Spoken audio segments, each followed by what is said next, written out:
आज हम कुछ क्वेश्चंस करेंगे जिसमें जो मैंने पिछली वीडियो बनाई थी redemption at issued at par, redeemable at par, issued at 6 cases की जो वीडियोस बनी थी उसी में कुछ क्वेश्चंस प्रैक्टिस करेंगे ताकि आपको कैसे केसेस को अप्लाई करना है वो आ जाए।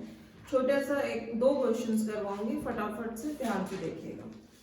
सबसे पहले सपोज क्वेश्चन कुछ इस तरीके से है कि 5000, 6% debentures issued at par and repayable, या जिसको हम redeemable भी कहते हैं, repayable at ₹10 at ₹10 या at par। सपोज इसका ये क्वेश्चन आया और कहा कि pass general entry in both the cases. Both the cases में आपने both the cases means pass general entry for issue of the debenture and pass general entry and redemption of debentures. ठीक है, तो आपने क्या करना है, इशू की भी एंट्री करनी है और रिडीमेबल या रीपेबल की भी एंट्री करनी है।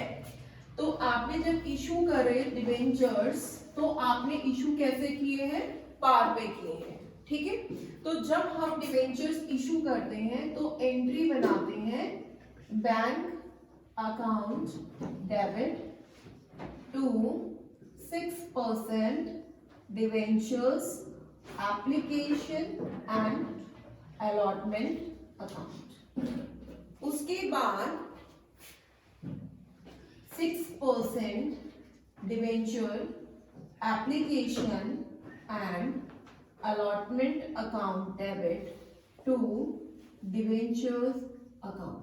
ये होती है when shares were issued at par की एंट्री। अब यहाँ पे आपने अमाउंट डालना है। अमाउंट कैसे डालेंगे, कितने डिवेंचर्स है, number of debentures were already given in the question which is 5000 means 5000। और यहाँ पे हमें ये गिवन नहीं है कि डिवेंचर्स की फेस वैल्यू कितनी है। तो जब ये चीज गिवन ना हो कि डिवेंचर की फेस वैल्यू कितनी होगी तो टेक इट एज ₹100। आप उसको क्या एज्यूम करेंगे, 100 in the case of debentures and in the case of shares you have to assume it at ₹10। Share के केस में 10 रुपए लेना है और डिवेंचर के केस में 100 रुपीज लेना होता है। ठीक है, वैसे बोर्ड एग्जाम्स के क्वेश्चन पेपर में आपको ऑलरेडी गिवन होगा, अगर नहीं गिवन होगा तब की ये बात। अब जैसे इस क्वेश्चन में नहीं गिवन था तो मैं इसमें 100 मानूंगी कि डिवेंचर्स 100 के थे, तो मेरा यहाँ पे आ जाता है 5 लाख। 5 लाख यहाँ, 5 लाख यहाँ, 5 लाख यहाँ और 5 लाख यहाँ। ये हो गया डिवेंचर इशू हुए पार पे की दो एंट्री। अब रीपेबल भी कैसे हो रहे हैं, पार पे हो रहे हैं। तो जब रीपेबल भी पार पे होते हैं तो मैंने आपको एक फ्लुएंसी में लर्न करवाया था debenture to debenture holder, debenture holder to bank. इसी रिदम में अगर आप लर्न करेंगे तो आपको इजीली लर्न भी हो जाएगा। डिवेंचर टू डिवेंचर होल्डर और डिवेंचर होल्डर टू बैंक। और सेम क्योंकि पार है तो 5 लाख 5 लाख 5 लाख 5 लाख आ जाए।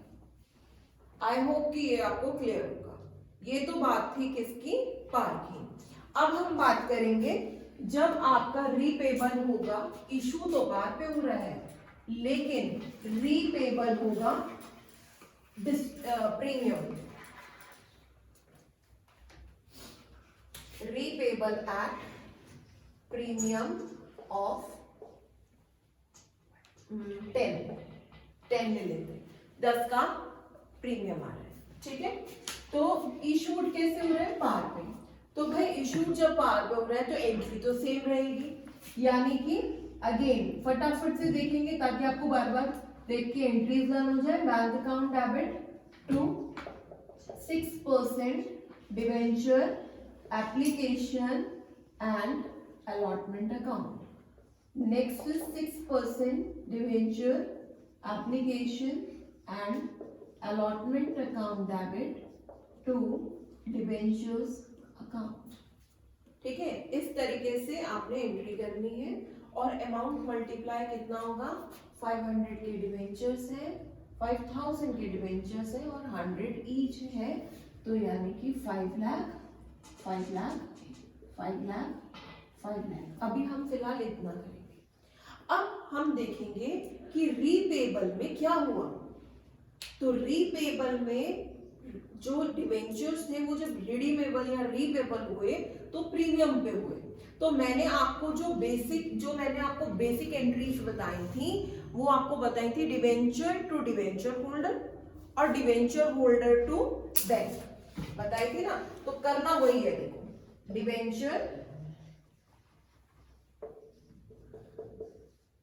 टू डिवेंचर होल्डर और फिर डिवेंचर होल्डर टू बैंक।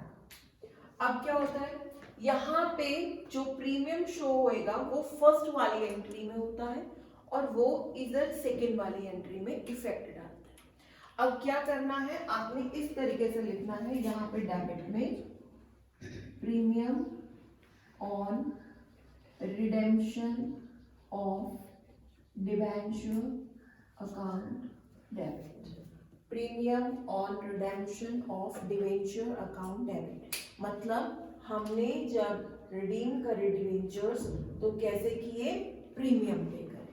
ठीक है, अब मल्टीप्लाई कैसे करेंगे, कितने डिवेंचर्स हैं, 5000। डिवेंचर की फेस वैल्यू कितनी है, 100। जब डिवेंचर आए, जहां भी डिवेंचर आए एज्यूम कर लो कि 100 से ही मल्टीप्लाई होना है या जितने फेस वैल्यू डिवेंचर की उसी से मल्टीप्लाई होगा। तो यहाँ पे हमने इंटू 100 किया। प्रीमियम उन्होंने कितना बोला मुझे, ₹10 बोला, तो 5000 इंटू 10, तो यहाँ पे कितना होगा 5000 इंटू 110, तो ये हो गया हमारा 5 लाख, ये हो गया हमारा 50,000 और टोटल हो गया 5,50,000। जब डिवेंचर होल्डर को पेमेंट होनी थी 5,50,000 की, तो अगली बार भी कितना अमाउंट आएगा, 5,50,000, 5,50,000। यहां तक क्लियर हुआ। अब यहाँ पे करना क्या है बच्चों, आपने हमेशा देखना है कि जब रिडीमेबल की एंट्री कर रहे हो तो जो फर्स्ट एंट्री है उसमें आपका premium on redemption of debenture debit होता है। ठीक है, और ये इशूड की सेकेंड एंट्री में क्रेडिट हो जाता है। याद हो जाएगा, ये ट्रिक है लर्न करने की। क्योंकि क्या होता है, वो एग्जाम में जाके आप कंफ्यूज हो जाते हो कि अरे प्रीमियम डेबिट तो होता है, कौन सी एंट्री पे लगाना है, फर्स्ट पे लगाना है कि सेकंड पे लगाना है। तो अभी कंफ्यूजन नहीं होना चाहिए, अभी क्लियर है कि रिडीमेबल की पहली एंट्री पे आपने premium on redemption of debenture को डेबिट करना है और इशूड की सेकेंड एंट्री में उसको क्या कर देना है, क्रेडिट कर देना है। यहां तक क्लियर है सबको। तो आपने यहां पे करा to premium on redemption of debenture account. ठीक है, कितना रुपए, 50,000, तो यहां पे भी कितना डालूंगी मैं, 50,000। अब क्रेडिट में डाला तो डेबिट में होगा loss on issue of debentures account debit, कितना हो जाएगा, 50,000। ठीक है, ये समझ में आया है होप सबको। एक लास्ट केस में करवा रही हूँ, उसके बाद एक क्वेश्चन प्रैक्टिस के लिए दूंगी। आप लोग अपने कमेंट्स में जरूर बताना कि आपसे हुआ या नहीं हुआ। ठीक है, इतना करने के बाद अब मैं एक केस ले रही हूँ जब इशूड भी प्रीमियम पे होगा और रिडीमेबल भी प्रीमियम पे होगा।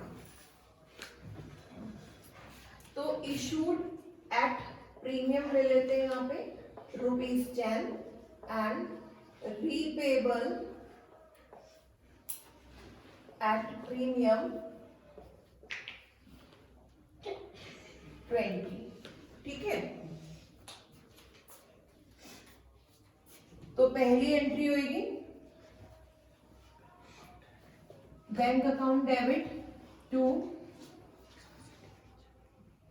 6% debenture application and allotment account, और अगली एंट्री होगी 6% debenture application and allotment account debit to debenture account to SPR account. ये मैंने एंट्री करी है जब मैं डिवेंचर इशू करूंगी प्रीमियम पे, ठीक है। पार पे होती तो bank to 6% debenture application allotment, 6% debenture application allotment account debit to bank to debenture account, ठीक है। प्रीमियम हो गया तो यहाँ पे 2 SPR हो जाएगा। अगर डिस्काउंट होता तो SPR ना लिखती मैं और यहाँ पे लिखती discount on issue of debenture. अब करना कैसे, अमाउंट कैसे डालनी है। बैंक में भैया प्रीमियम है तो 5000 इंटू 110 हो जाएगा, क्योंकि प्रीमियम के साथ फेस वैल्यू 100 की थी, 10 रुपए प्रीमियम हो गया, टोटल मिला के 110 हो गया, तो 110 से मल्टीप्लाई 11 5 55 और 4 zeros, तो 5,50,000 यहाँ, 5,50,000 यहाँ। जब 6% डिवेंचर एप्लीकेशन अलॉटमेंट अकाउंट यहाँ पे 5,50,000 है, तो यहाँ पर भी 5,50,000 हुएगी, ठीक है। या फिर आप इस तरीके से कर सकते हो 5,000 इंटू 110, 5,000 इंटू 100 और 5,000 इंटू 10, क्योंकि प्रीमियम कितने रुपए का था, 10 का, तो ये आएगा 5 लाख और यहाँ पे आएगा आपका 50,000। ये इशूड खत्म। अब अगर रीपेबल प्रीमियम पे होता तो यहाँ इस एंट्री में कोई रीपेबल पार पे होता तो इस एंट्री में कोई फर्क ही नहीं होना था। मैंने सीधा रीपेबल की एंट्री कर देनी थी, debenture to debenture holder, debenture holder to bank. लेकिन अभी हमारा रीपेबल कैसे हो रहा है, वो भी प्रीमियम पे हो रहा है, तो हमने रीपेबल की एंट्री क्या बोली मैंने,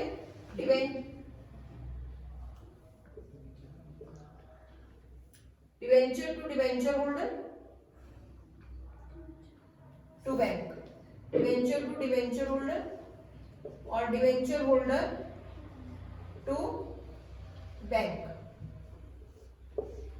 तो कितना है, 20 रुपए एक्स्ट्रा है, ठीक है। और ये प्रीमियम यहां आता है, premium on redemption of debenture account debit. Premium आया 20 का, डिवेंचर है 100 के, और नंबर ऑफ डिवेंचर कितना हो गया 5000, तो 5000 इंटू 100 5 लाख, 5000 इंटू 2 1 लाख, और यहां हो गया आपका 6 लाख, 6 लाख। जब डिवेंचर होल्डर के आगे यहाँ पे 6 लाख है तो यहाँ पर भी कितना होना चाहिए, 6 लाख ही होना चाहिए। ये तो इसकी एंट्री होगी। लेकिन मैंने अभी से पहले तुम्हें समझाया कि अगर रिडीमेबल या रीपेबल प्रीमियम पे होता है तो उसकी सेकेंड एंट्री में तो डेबिट होता है, लेकिन फर्स्ट एंट्री में तो डेबिट होता है, और इशू की सेकेंड एंट्री में वो क्या हो जाएगा, क्रेडिट हो जाएगा। तो यहाँ पे मैंने लिखा 2 premium on redemption of debenture, और कितनी अमाउंट है 1 लाख। चाहे तो यहाँ से कॉपी कर लो या फिर खुद दिमाग लगाओ कि 5000 के डिवेंचर्स थे और रीपेबल कितने पे हुआ 20 पे, तो 20 से मल्टीप्लाई करके आएगा। जब क्रेडिट में आएगा तो डेबिट में हम मेंशन कर देंगे कि हमें इशू करने में नुकसान हो गया, loss on issue of debentures account debit 1 lakh, 5000 into 20, ठीक है। तो इस तरीके से आपने क्वेश्चंस करने हैं। ये तो अभी तक आई होप कि इतना समझ में आ गया होगा। अच्छा, कई बार ना नंबर ऑफ डिवेंचर्स गिवन नहीं होते, सीधा एक क्वेश्चन में बताती हूँ जिसमें सीधा ऐसे लिखा होता है कि 6% debenture issued at 110 and repayable at 120। तो यहाँ पे क्या मतलब हुआ कि डिवेंचर इशू हो रहे 110 पे, कितने डिवेंचर वो नहीं बताया, यहाँ पे उन्होंने रुपीस दे दिया कि 110 रुपए के डिवेंचर थे, तो मैं यहाँ पे 5000 गायब कर दूंगी सारे क्वेश्चन से और क्वेश्चन बन जाएगा सेम। यानी कि यहां पे मैं लिखूंगी 110 और डिवेंचर होने कितने के चाहिए थे? 100 के। प्रीमियम कितना पड़ा? 10, तो यहां कितना आया? 110। ठीक है, रीपेबल कितने पे हुए? 120 पे, तो मैं यहाँ पे लिखूंगी रीपेबल हुआ 120 पे, यानी 100 का डिवेंचर था, 20 का प्रीमियम था, 120 पे शेयर होल्डर को पैसा दिया गया। यहाँ पे 120 और 20 रुपए जो ये प्रीमियम है वो यहाँ और यहाँ चले जाएंगे। मतलब मल्टीप्लाई कराने की आपको जरूरत नहीं है, because there is no number of debenture, directly question में गिवन है। ठीक है, तो यहाँ पे फेस वैल्यू हम कितनी मान के चलेंगे? अगेन 100 मान के चल रहे हैं। ठीक है, आई होप यहाँ तक ये चीज क्लियर हो। उसके बाद एक क्वेश्चन जो मेरी साइड से रहेगा आज आपके लिए, जो आपने आराम से इस वीडियो को बार बार देख के समझ के सीख के करना है, वो ये रहेगा, issued 5% debenture at ₹100 and repayable at ₹100। Second होगा issued 5% debenture at 90 and repayable at 100। Third रहेगा issued 5% debenture at ₹120 and repayable at 100। Fourth रहेगा issued 5% debenture at 100 and repayable at 120। Fifth रहेगा issued 5% debenture at 120 and repayable at 130। and last रहेगा issued 5% debenture at 70 and repayable at 140। तो ये question आपने practice करनी है इस क्वेश्चन की। इसमें मैंने जो लास्ट में बताया वही दे रखा है, नंबर ऑफ डिवेंचर्स आपको गिवन नहीं है, सीधा सीधा अमाउंट है और आपको सीधा सीधा ये काम करना है। 3 नंबर अगर इस तरीके से बोर्ड एग्जाम्स में आता है तो 3 नंबर का ये क्वेश्चन रहेगा। तो आप खुद ही सोच लीजिए, अगर 3 नंबर का क्वेश्चन रहता है तो आधे मार्क्स का हर एक एंट्रीज होंगी। ठीक है, और अगर 4 नंबर का रहता है तो मे बी इनमें से कोई भी 4 केसेस आएंगे। ठीक है, तो इस तरीके से आपने करना है। जरूर देख लेना कि क्वेश्चन में बोला क्या गया है। कई बार क्वेश्चन में सिर्फ 5 general entry for issue of debenture बोला जाएगा, तो फिर ये 2 एंट्रीज करने की जरूरत नहीं। अगर बोलेंगे 5 the general entry for issue and redemption of debenture, तब ये रिडेम्पशन की भी एंट्री होगी और इशू की भी एंट्री होगी। अगर खाली इशू का बोला जाएगा तो यही 2 एंट्री करनी, ये एंट्री नहीं करनी। लेकिन दिमाग में याद रखना कि अगर प्रीमियम होगा तो यहाँ पे ये 2 कभी भी आएगा। ठीक है, तो यहाँ तक आई होप सबको समझ में आ गया हो। हैव अ नाइस डे और अच्छे से पढ़िए, अपना करियर बनाइए। Thank you.